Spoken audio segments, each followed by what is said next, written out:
കേരളത്തിലുടനീളം അതിശക്തമായ മഴയാണ് രേഖപ്പെടുത്തിയിരിക്കുന്നത്.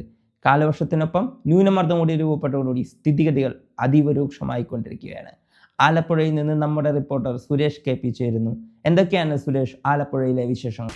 അരുൺ സാർ, അതിശക്തമായ മഴയാണ് ഈ പ്രദേശത്ത് രേഖപ്പെടുത്തിക്കൊണ്ടിരിക്കുന്നത്. ഇന്നലെ രാത്രി തുടങ്ങിയ മഴ ഈ പ്രദേശത്തെ ഒന്നാകെ വെള്ളത്തടിയിലാക്കിയിരിക്കുകയാണ്. ഇവിടുത്തെ ഒരു ബസ് സ്റ്റാൻഡിൽ ബസ്സിന്റെ മുകളിലാണ് ഞാൻ നിൽക്കുന്നത്.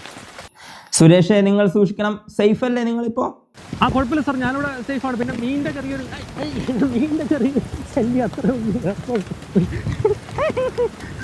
തെക്കൻ കേരളത്തിന് സ്ഥിതി അതീവ രൂക്ഷമാണ്. റിപ്പോർട്ടുമായി ജിനേഷ് ലൈനിലുണ്ട്. ജിനേഷ്. തരുൺ സാർ, നല്ല കനത്ത മഴയാണ് ഇവിടെ രേഖപ്പെടുത്തിക്കൊണ്ടിരിക്കുന്നത്. മഴ കാരണം ആളുകൾക്ക് പുറത്തിറങ്ങാൻ പറ്റാത്ത സാഹചര്യമാണ്. മഴയ്ക്ക് ഇപ്പോൾ അല്പം ശമനമുണ്ടെങ്കിൽ പോലും ഇവിടെ കനത്ത കാറ്റ് വീശിക്കൊണ്ടിരിക്കുന്നുണ്ട്. മണിക്കൂർ 45 കിലോമീറ്റർ വേഗത്തിലാണ് കാറ്റ് വീശുന്നത്. കാരണം ഇവിടെ നിൽക്കാൻ പോലും പറ്റാത്ത സാഹചര്യമാണ്. ജിനേഷ്, അത് കാറ്റാണ്. ഹലോ തരുൺ സാർ, കേൾക്കുന്നുണ്ടോ? കാറ്റാണ്. 45 കിലോമീറ്റർ വേഗതയിൽ കാറ്റ് വീശുന്നുകൊണ്ട് ജിനേഷ് ലൈൻ കട്ടായി പോയിരിക്കുകയാണ്. മതി, കട്ടി മതി.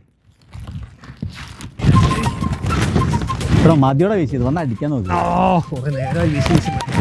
കഴിച്ചിട്ട് മതിരാ ഇങ്ങനെ കട്ട് ചെയ്ത് പോടാ. നാളെ വരുമ്പോ ഒരു ചൂണ്ടയും കൊണ്ട് വരണം കേട്ടോ. പ്രണാഗുണാന്ന് മഴ പെയ്യുമ്പോഴാണ് അങ്ങനെ പോണാത്തിന് റിപ്പോർട്ട് ഇവിടെ വെച്ചിട്ടുണ്ട്.